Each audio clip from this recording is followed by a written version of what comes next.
বাহলুল মজনুনের কথা বলছিলাম। বড় নেককার পরহেজগার ছিলেন, কোন সময় নামাজ কি করতেন না, ছাড়তেন না। কিন্তু ড্রেস দেখলে দুনিয়ার কোনো খবর আছে বলে বোঝা যেত না। এক এক সময় আনমনে এক এক কাজ করতেন।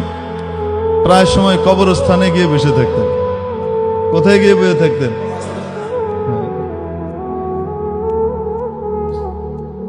কবরস্থানের ভিতরে গিয়ে পুরনো কবর টবরের ভিতরে যদি গর্ত টত্ত থাকতো, অনেক সময় ধসে যায় না কবর, এই গর্তের ভিতরে পা ঝুলে চুপচাপ আনমনে বসে থাকতেন।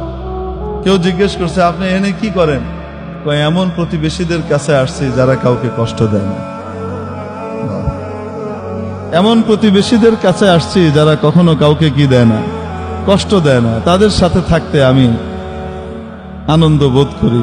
কি মনে হয় আপনার, এটা সাধারণ পাগল? হ্যাঁ, এটা পাগল না বিশাল বুদ্ধিমান? বিশাল বুদ্ধিমান মানুষ, বোঝা যায় না। তো খলিফা হারুনুর রশিদ আবার এই বাহলুল মজনুনকে চিনত যে বড় আল্লাহওয়ালা মানুষ, বড় আল্লাহওয়ালা মানুষ। একদিন দেখে নদীর পাড়ে বসে বসে পা ঢুকিয়ে কি করতেছে, এই বালু খুঁটে না, বালু খুঁটতেছে, করে বালু খুঁটে। তো খলিফার সাথে খলিফার বিবিও আছেন, হাঁটতেছেন নদীর পাড়ে সকালবেলা, যে দেখে বাহলুল এই করে। তো জিজ্ঞেস করছে খলিফা, বাহলুল কি করো? কয়, জান্নাত বিক্রি করি।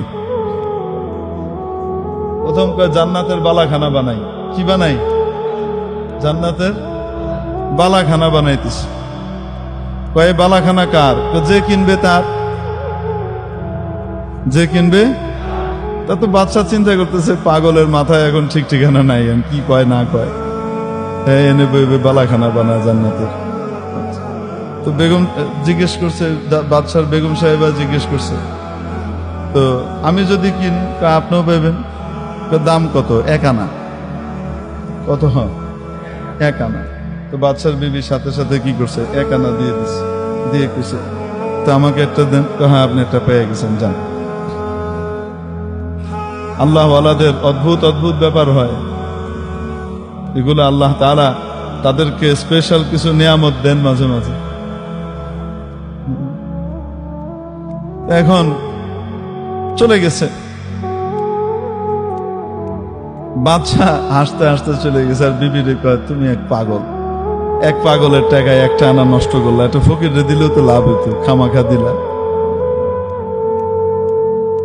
বিবি আর কিছু বলে নাই।